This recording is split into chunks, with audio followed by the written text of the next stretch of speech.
Hi hello எல்லாருக்கும் வணக்கம். Welcome to Gobichettipalayam JK game case. நம்ம இன்றைக்கி ராவே ப்ரோக்ராம் டே 4ல் இருக்கோம். நம்ம டே 4 ப்ரோக்ராமில் ஃபார்மர் மிஸ்டர் வெங்கடேஸ்வரன் சாரோட ஃபீல்டை விசிட் பண்ணியிருந்தோம்.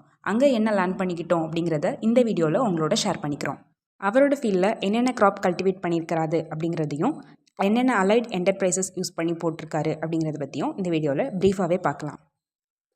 ஃபார்மரோட ஃபீல்டில் கிரைசாந்தமம் 5 months க்ராப்பையும் பனானாவையும் இன்டர் க்ராப் பண்ணி போட்டிருந்தாரு.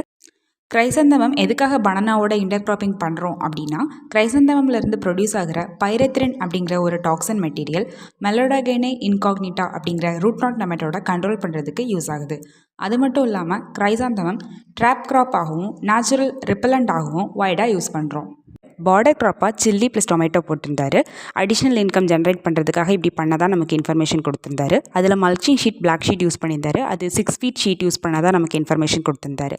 பட் மல்ச்சிங் ஷீட் போட்டனால கிரைசாந்தமமோட ஜெர்மினேஷன் ரொம்ப கம்மியாக இருந்ததாக ஃபார்மர் ஃபீல் பண்ணதான் சொன்னார். ஸோ நெக்ஸ்ட் அவர் ஒரு ட்ரையல் பண்ணிருக்காரு. அதில் ஃபஸ்ட்டே அவருக்கு மல்ச்சிங் ஷீட் எதுவுமே யூஸ் பண்ணாமல் கிரைசாந்தமம் மட்டும் கல்டிவேட் பண்ணி அதோட 50th to 60th டே கிரைசந்தமம் எப்போ ஃப்ளவரிங் கொடுக்குமோ அந்த டைமில் பனானாவை இன்டர் க்ராப்பிங் பண்ண போகிறதாகவும் நமக்கு சொன்னார். அது மூலமாக ஈல்டை நம்ம இன்க்ரீஸ் பண்ணிக்கலாம் அப்படின்னு நான் நினைக்கிறேன். ஸோ அது ஒரு ட்ரையல் போட்டுக்கலாம் அப்படிங்கிற மாதிரி நமக்கு ஒரு இன்ஃபர்மேஷன் ஃபார்மர் கொடுத்துருந்தாரு. அவர் மல்ச்சிங் ஷீட் யூஸ் பண்ண ஃபீல்ட்லேயும் சரி, மல்ச்சிங் ஷீட் யூஸ் பண்ணாத ஃபீல்ட்லேயும் சரி, என்ன பனானா க்ராப் கல்டிவேட் பண்ண போகிறதா சொல்லியிருந்தாருன்னா குவிண்டால் நேந்திரன் வெரைட்டி கல்டிவேட் பண்ண போகிறதா சொல்லியிருந்தார். ஆல்ரெடி கல்டிவேட் பண்ண பனானாவில் டீசக்கரிங் நமக்கு ப்ராக்டிஸ் பண்ணியிருந்தாங்க. அடிஷ்னலாக இருக்கிற சர்க்கஸ் ஏதாச்சும் ரிமூவ் பண்ணுறது. டீசக்கரிங் ப்ராசஸ் என்ன அப்படின்னா, எக்ஸ்ட்ராவாக வளர்ந்துருக்க சர்க்கஸை ரிமூவ் பண்ணி பனானாவோட மெயின் க்ராப்போட க்ரோத்தை வந்து நமக்கு இம்ப்ரூவ் பண்ணுறதுக்காக, நியூட்ரியன் லாஸையும் கண்ட்ரோல் பண்ணுறதுக்காக அப்படி பண்ணியிருக்கிறதா நமக்கு ஃபார்மர் இன்ஃபர்மேஷன் கொடுத்துருந்தாரு. Farmer mister Venkateswaran sir NRCP national research centre for banana Trichy கொடுத்துருக்க ட்ரைனிங் அட்டன் பண்ணதாகவும், அது மூலயமா அவர் கற்றுக்கிட்ட மேக்ரோ ப்ராபகேஷன் டெக்னிக்கை ட்ரையல் போட்டிருக்கதாகவும் நமக்கு சொன்னார். அவர் என்ன லேர்ன் பண்ணிக்கிட்டாரு அப்படிங்கிறத இன்ஃபர்மேஷனை நாம் என்ன கற்றுக்கிட்டோம் அப்படிங்கிறதையும் இந்த வீடியோவில் சொல்லிடுறோம். மேக்ரோ ப்ராபகேஷன் டெக்னிக்ஸ்க்காக எப்படி ப்ரிப்பேர் பண்ணுறது, வாழைக்கண்ணை எப்படி ப்ரிப்பேர் பண்ணுறதுங்கிறத பார்க்கலாம். First disease free planting material, எந்த விதமான நோய் மற்றும் பூச்சி தாக்குதல் இல்லாத பிளான்டிங் மெட்டீரியலை செலக்ட் பண்ணிக்கணும். அதை நல்லா க்ளீன் பண்ணி சானிடைஸ் பண்ணிவிட்டு ஒரு பிளாஸ்டிக் ஷீட்டில் வச்சிடுறோம். அந்த சானிடைஸ் பண்ண வாழைக்கண்ணு அதாவது காம்ஸை எடுத்து ஹாட் வாட்டர் ட்ரீட்மெண்ட் பண்ணுறோம். எதுக்கு அப்படின்னா, நூற்புழுக்கள் அப்படின்னு சொல்லப்படுற நெமட்டோட்ஸை கண்ட்ரோல் பண்ணுறதுக்காக. இப்போது நைஃப்ஸை நல்லா சானிடைஸ் பண்ணி எடுத்துக்கிட்டோம். இப்போ நம்ம எடுத்துருக்க காமோட அடிப்பகுதியை மட்டும் வச்சுக்கிறோம். அடிப்பகுதியில் கிராஸ் கட் கொடுத்து 4 to 5 கிராஸ் கட்ஸ் கொடுக்குற மாதிரி பார்த்துக்கணும். ஒவ்வொரு கிராஸ் கட்டில் இருந்துமே ஒவ்வொரு ப்ராப்பக்யூல்ஸ் அப்படின்னு சொல்லப்படுற ஜெர்மினேட் ஆகும். அதாவது அதிலிருந்து நமக்கு முளைப்பு வந்ததாக நமக்கு சொல்கிறாரு. ஒவ்வொரு ரிங்கில் இருந்துமே ஒரு ப்ராப்பக்யூல்ஸ் ஜெர்மினேட் ஆகணும்.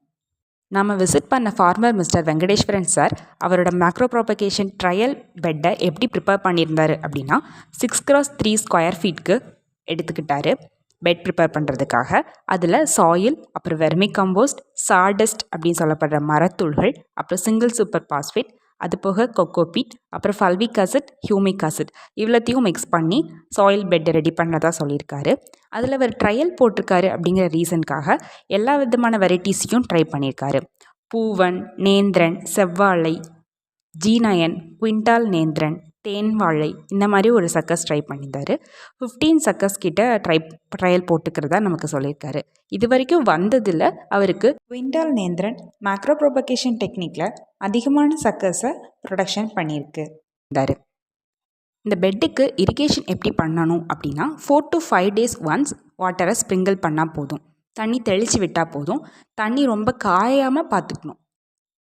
சக்கஸ் ரெடியானதும் 4 to 5 months ஆர் 3 to 4 monthsலேயே நம்ம டிரான்ஸ்பிளான்டிங் மெயின் ஃபீல்டுக்கு பண்ணிடலாம்.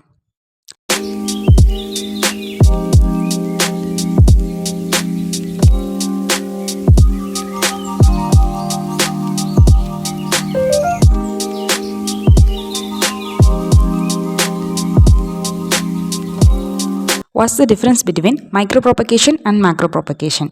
மைக்ரோப்ராபகேஷனுக்கும் மேக்ரோப்ராபகேஷனுக்கும் இருக்கிற வேறுபாடுகள் என்ன அப்படின்னு பார்த்தீங்கன்னா, மைக்ரோப்ராபகேஷனில் நார்மலாக டிஷ்யூ கல்ச்சர் லேப்லேருந்து ப்ரொடியூஸ் பண்ணுவாங்க. எந்த விதமான பெஸ்ட் அண்ட் டிசீஸுமே அட்டாக் பண்ணாது. மேக்ரோப்ராபகேஷன்லேயுமே நம்ம எடுத்துருக்கிற சக்கஸை ஹாட் வாட்டர் ட்ரீட்மெண்ட் பண்ணி பவிஸ்டின் வச்சு ட்ரீட் பண்ணி தான் நம்ம பிளான் பண்ணுறோம். ஸோ இங்கேயுமே எந்த விதமான பெஸ்ட் அண்ட் டிசீஸுமே அட்டாக் பண்ணாது. மைக்ரோ ப்ரோபகேஷன் டெக்னிக்கில் 1000 சக்கர்ஸ் ப்ரொடியூஸ் பண்ணுறதுக்கு 1 இயர் தேவைப்படுது. அதே மேக்ரோ ப்ரோபகேஷன் டெக்னிக்கில் 75 சக்கர்ஸ்லேருந்து 1000 சக்கர்ஸ் நம்ம ப்ரொடக்ஷன் பண்ணலாம். வித்தின் 3 to 4 monthsலேயே நமக்கு ரெடி ஆகிடும். மைக்ரோ ப்ரோபகேஷன்லேருந்து வர சக்கர்ஸை அதோட ரேட் பர்ச்சேஸ் பண்ணுறதுக்கு பார்த்தீங்கன்னா ₹25 to 35 அப்ராக்சிமேட்டாக வர மாதிரி சொல்கிறாங்க. பட் மேக்ரோ ப்ரோபகேஷனில் வெறும் ₹4 to 5 தான் வரதா இருக்குது. Farmer mister Venkateswaran sir value addition technique பற்றி நமக்கு சொல்லி கொடுத்துருந்தாரு. வேல்யூ அடிஷனுக்காக பனானா ஃபைபர்லேருந்து மேட் ப்ரிப்பரேஷன், அதுக்கப்புறம் பூ கட்டுற நார், பேக்கிங் மெட்டீரியல் இது எல்லாமே யூஸ் பண்ணுறதாகவும் சொன்னார். அதுவும் இல்லாமல் பனானாவோட சூடோஸ்டம் நம்ம ஆல்ரெடி தெரிஞ்ச மாதிரி குக்கிங் பர்பஸ்க்காக யூஸ் பண்ணுறதா சொல்லி கொடுத்துருந்தாரு. ஃபார்மர் மிஸ்டர் வெங்கடேஸ்வரன் சாரோட ஃபீல்டில் நம்ம நோட்டீஸ் பண்ண அலைட் என்டர்பிரைசஸ் லிஸ்ட் அவுட் பண்ணிடுறேன். Vermi compost, biogas, azolla production, goat poultry, bee keeping. Farmer mister Venkateswaran sir பரண்மேல் ஆடுகள் முறையை பின்பற்றி ஆடுகள் வளர்த்துட்ருக்காரு. இதில் அவர் தலைச்சேரி ப்ரீட் வளர்த்துட்ருக்காரு. இந்த மெத்தடோட அட்வான்டேஜ் என்ன அப்படின்னு பார்த்தீங்கன்னா, ஆடுகளோட faecal pellets and urinary waste ஸ்ட்ரைட்டாகவே நமக்கு கிரவுண்டுக்கே கலெக்ட் ஆயிரும். ஸோ அதை தனியாக க்ளீன் பண்ண வேண்டிய அவசியம் நமக்கு இல்லை. அதுவும் இல்லாமல் மெனியர் ப்ரிப்பரேஷனுக்குமே நமக்கு ரொம்ப ஈஸியாக இருக்கும். ஸோ அதில் இருந்துட்டு ஒரு குளோரின் கேஸ் ரிலீஸ் ஆகிறதா தெரிஞ்சுக்கிட்டோம். நம்ம அந்த குளோரின் கேஸை கண்ட்ரோல் பண்ணுறதுக்காக அவர் பவுல்ட்ரி வச்சுருக்காரு. இப்போது அதுலேருந்து கிடைக்கிற urinary waste and faecal pellets அதையும் ஆல்ரெடி அவர் வச்சுருக்கிற கேட்டிலோட டங் ரெண்டையுமே மிக்ஸ் பண்ணி பயோடைஜஸ்டட் ஸ்லரி ப்ரிப்பேர் பண்ணிடுறாரு. அந்த ஸ்லரியிலேருந்து பயோ கேஸை ப்ரிப்பேர் பண்ணியிருக்காரு. அவரோட வீட்டிலையே பார்த்திங்கன்னா தீனபந்து பயோகேஸ் பிளான் வச்சுருந்தாரு. அதுலேருந்து தான் அவரோட வீட்டு சமையலுக்காக எரிவாயு எடுத்துக்கிறதா நமக்கு இன்ஃபர்மேஷன் கொடுத்துருந்தாரு.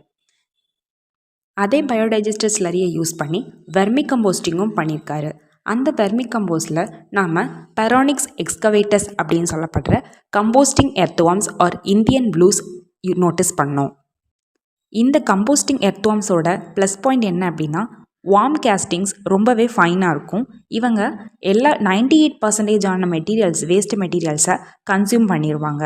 ஸோ இருக்கிறதுலையே இந்தியன் ப்ளூஸ் ஆர் கம்போஸ்டிங் எர்த்வார்ம்ஸ்னு சொல்லப்படுற பெரானிக்ஸ் எக்ஸ்கவேட்டஸ் பெஸ்ட் கம்போஸ்டிங் எர்த்வார்ம்ஸ். அதை யூஸ் பண்ணி தான் அவர் வெர்மி கம்போஸ்டிங் டெக்னிக் ஃபாலோ பண்ணியிருந்தார். பரண்மேல் ஆடு முறையில் வளர்க்குற தலைச்சேரி ஆடுகளோட தீவனத்திற்காக ஃபாரேஜ் கட்டர் வச்சுருக்காரு. இது மூலயமா அவர் போடுற தீவன பொருட்கள் பயிர்களெல்லாம் கட் பண்ணி குட்டி குட்டி பீசஸாக கோட்ஸ்க்கு கொடுத்துருவாரு. கோட்டோட ஃபீட் ஆடுகளோட தீவனத்திற்காக கொடுக்குற மூலமா வேஸ்டேஜ் ரொம்ப குறையிறத அவர் நமக்கு இன்ஃபர்மேஷன் கொடுத்துருந்தாரு. அதுவும் இல்லாமல் ஃபார்மர் மிஸ்டர் வெங்கடேஸ்வரன் சார் அவங்க ஃபீல்டில் அசோலா ப்ரொடக்ஷனுமே பண்ணியிருந்தார். 1 inch soil SSP, 1 inch water, அப்புறம் 100லேருந்து 200 கிராமுக்கு அசோலா சீட் எடுத்து 10x10 10க்கு 10 அப்படிங்கிற அளவில் ஒரு பெட்டை கன்ஸ்ட்ரக்ட் பண்ணி அசோலா ப்ரொடக்ஷன் பண்ணிட்டு இருந்த இன்ஃபர்மேஷனையும் நம்மக்கிட்ட ஷேர் பண்ணிக்கிட்டாரு.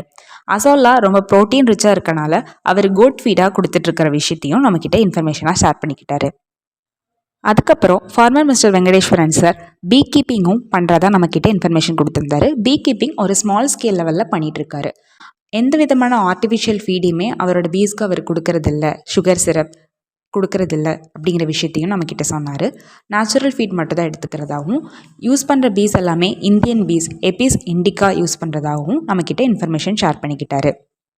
இந்த வீடியோவில் ஜேகேகேஎம்கேஎஸ் கோபிச்செட்டிப்பாளையம் ராவே ஸ்டூடெண்ட்ஸ் ஃபார்மர் மிஸ்டர் வெங்கடேஸ்வரன் சார்கிட்ட இருந்து லேர்ன் பண்ணி உங்ககிட்ட ஷேர் பண்ண விஷயங்கள் கண்டிப்பாக உங்களுக்கு இன்ஃபர்மேட்டிவாக இருந்திருக்கும் அப்படின்னு நம்புகிறோம்.